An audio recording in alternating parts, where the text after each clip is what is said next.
Раннее утро в заповеднике для егеря Андрея начиналось как обычно, с обхода территории. Он шел по знакомым тропам, наслаждаясь свежим лесным воздухом и пением птиц. Ничто не предвещало каких-либо сюрпризов.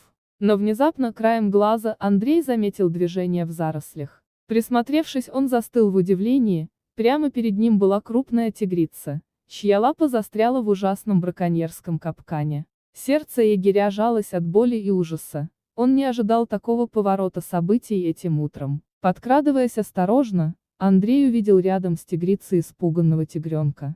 Бедный малыш сжался к матери, ища у нее защиты. Егерь понял, если не помочь тигрице, она может погибнуть от потери крови или инфекции, а тигренок не выживет в дикой природе в одиночку. Однако приближаться к раненой хищнице было страшно. Что если она решит, что он угрожает ее детенышу, и нападет? Но бросить их на произвол судьбы Андрей не мог. В глубине души он верил, что человек обязан помогать тем, кто в этом нуждается. Андрей стоял в нерешительности. Но, встретив взгляд тигрицы, он увидел в ее глазах мольбу и страдания.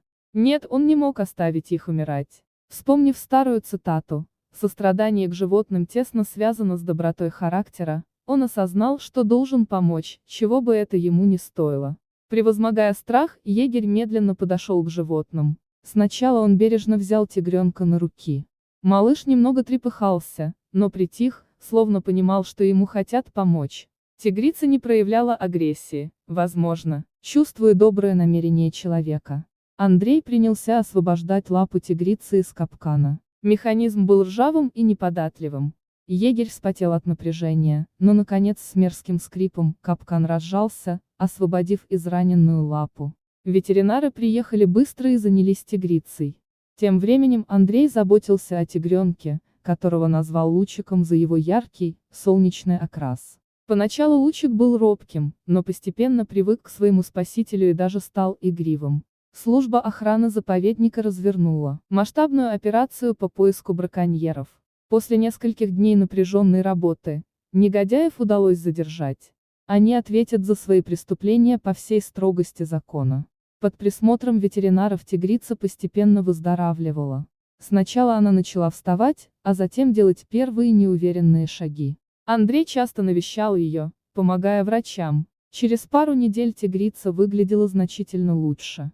Специалисты решили возвращать тигрицу в дикую природу поэтапно. Сначала ее отвезли в отдаленный уголок заповедника, чтобы она привыкла к самостоятельной жизни. Затем привезли и Лучика. Воссоединение было волнующим, сначала тигрица не узнавала малыша, но затем инстинкты взяли верх, и она радостно принялась облизывать его. С тех пор Андрей, патрулируя заповедник, надеялся снова увидеть тигриное семейство. И вот через пару месяцев, его мечта сбылась, он увидел знакомые полосатые силуэты. Тигры подошли к нему, дружелюбно поглядывая, а затем снова скрылись в лесу. Андрей был потрясен.